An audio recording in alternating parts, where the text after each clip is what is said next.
Hello everyone, it's Lel and it's time to talk about episode 18 from Delicious Party PreCure, Cure Finale's birth. And I was super hyped for this, and this episode really delivered in so many aspects, so let's get to that. It's very interesting that this episode started where the last one ended. I thought it was going to be like, oh, it's going to be the next day or something, but no. Right where it stopped, this one started. So they got back to the Kasai Fruits Parlor place and they started talking. That first scene was very interesting to me. It's a very minor thing, but I thought it was very well thought. And I'm going to explain why. So we have the three girls, Rosemary and Amani. They are all sitting down. And look, the Cures are children. But among them, some of them are a little bit more mature and others are a little bit more childish. And we also have Amani and Rosemary with them. And when you're a child, you usually don't like drinking coffee and you think like, oh, coffee is an adult thing. And at this moment when they were sitting down, we had Yui and Dan with a glass of water, Rosemary, Kokone, and Amani with a cup of coffee. Or tea, I don't know, but I think it was coffee.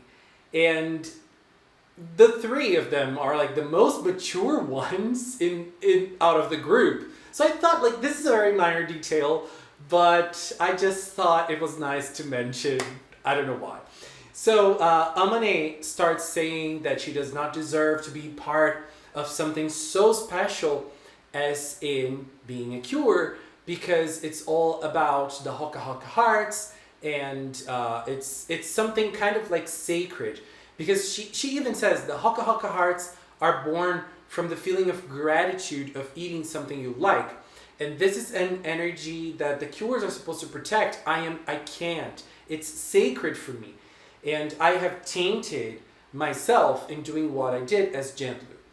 And at that first moment, it was very interesting to me that in a not a good way, that no one really tried to say, you were not in control of your actions, because that was the case. And she even mentions that by saying that she tries to rationalize, but she can't.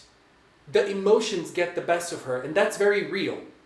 I loved that when she said that she tries to be rational about it, but her emotions keep coming back, because that is very real. Sometimes we feel blame for things that are out of our reach, that were not our intention, that were not part of what we wanted to do, but then we end up doing something and they end up reverberating in another way and we feel guilty about it.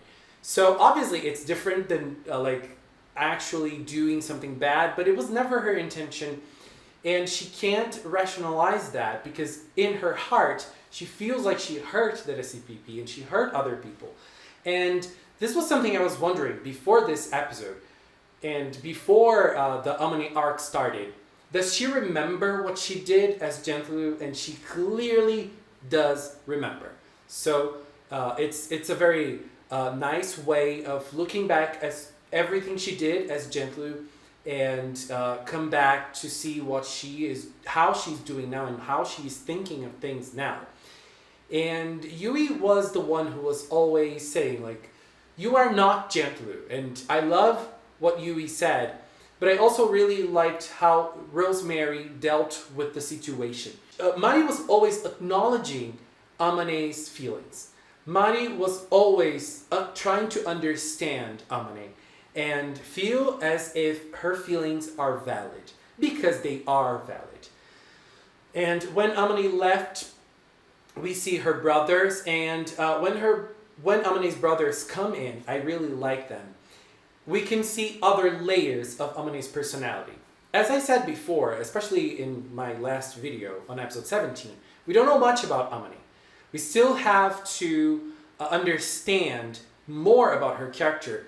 And I feel like last episode brought it, and this episode also brought it as well. She's a very serious person. She is someone who does not share her feelings very much, and she's always trying to do things to make other people smile. Later on in the episode, we understand why, and I thought that was very funny and very cool.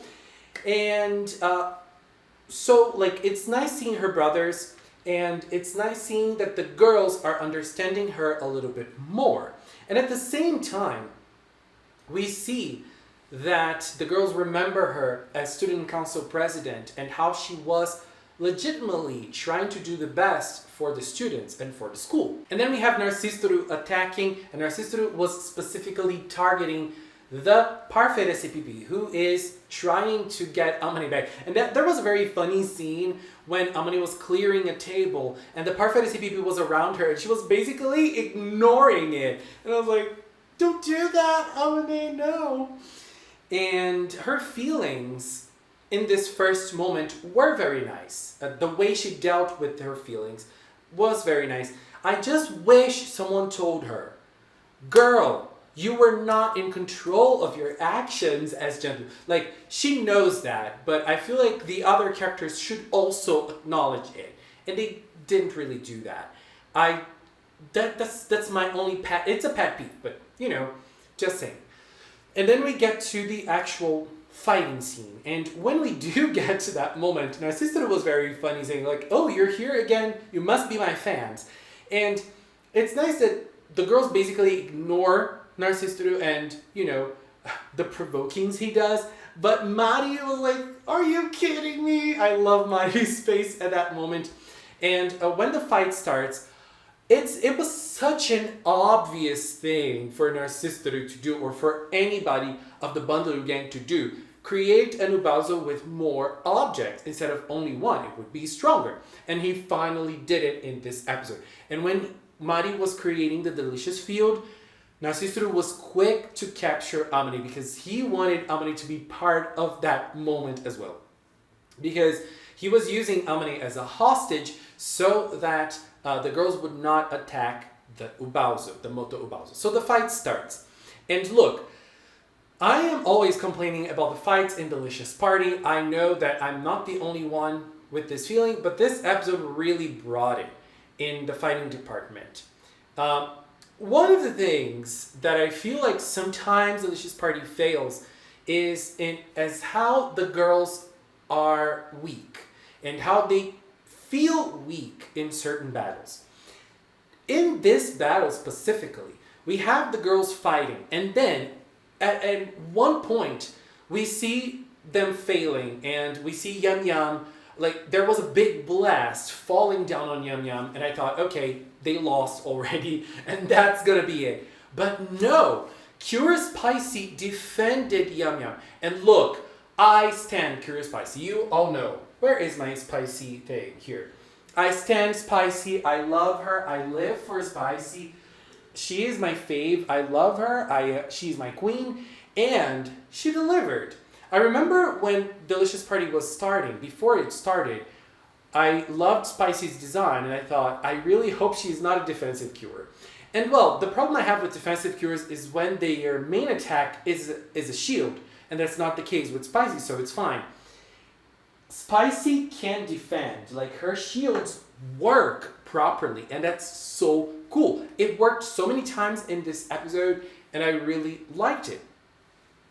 And there is also this feeling of Mari is the one who is creating the strategies for the fights. That's not really true because Spicy has created certain strategies in the past as well, and that's what she did in this episode. Things were getting hard. Mari cheered on them, and they started creating their own technique. And I mean, Spicy was the one who said, like, we are doing this, you're doing that. And that's what happened.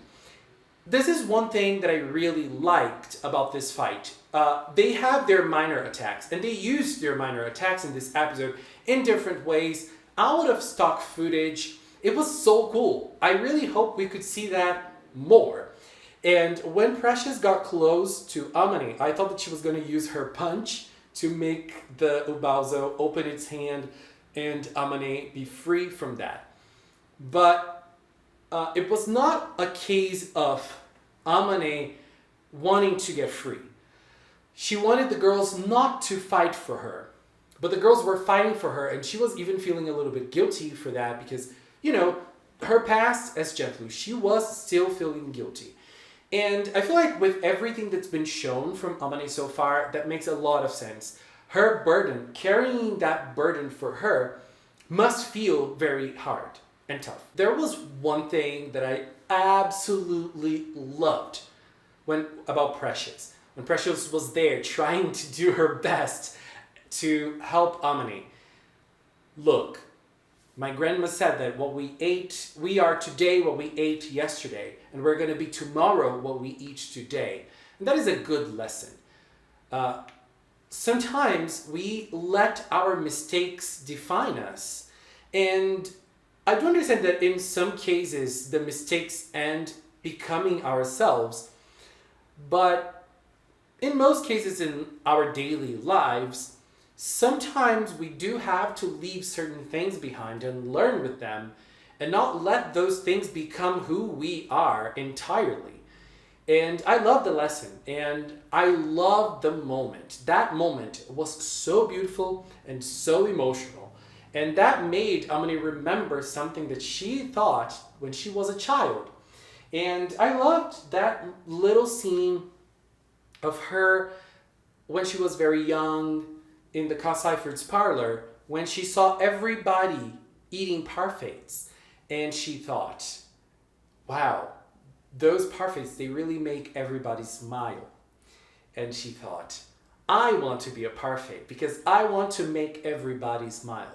If those parfaits have the power of making people smile, I want to be a parfait. And she made a little promise with that recipe that she met when she was younger. And that was so beautiful. Love it.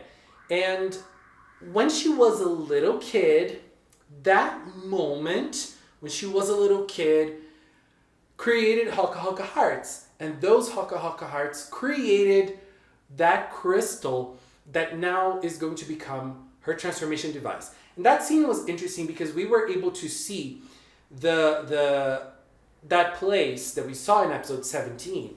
And when Amane was a little child, she created her own transformation device with the Haka Haka Heart's power. And we could already see the other three mascots sleeping there. Kame Kame, Pam Pam, and Men Men. And now I'm wondering, did something happen when Yui, Kokone, and Ran were children that created that energy as well? And the energy fairies were born at the time because they were already sleeping there. So now I'm wondering if something happened when they all were children. And if that is true, when are we going to see that? I am so curious. I mean, I can be wrong, but it would be interesting if that were true. And so Cure Finale was born in that beautiful moment with the realization that even with her past mistakes, she can still get powers and she can still make other people smile. And I like the train of thought here. I'm going to become a PreCure so that I can defend food, so that people can eat food, have memories with food, have happy moments with food. So this is like becoming a PreCure, protecting people's smiles. Like the train of thought is very nice. And she becomes Cure Finale in a stunning transformation. I love the transformation. Oh, and before she became Cure Finale, we have Mari attacking. And Mari did the ultimate Cure Makaran attack. A tickle. I love that. I am so happy, Mari-chan. You are so amazing. I love you so much. You are the best. And, we have Finale being born. It was very nice how Precious reacted to that. And obviously, Mari reacting to Finale. I found it a little weird that we didn't see Spicy and Yum Yum reacting to her birth. I found that very weird.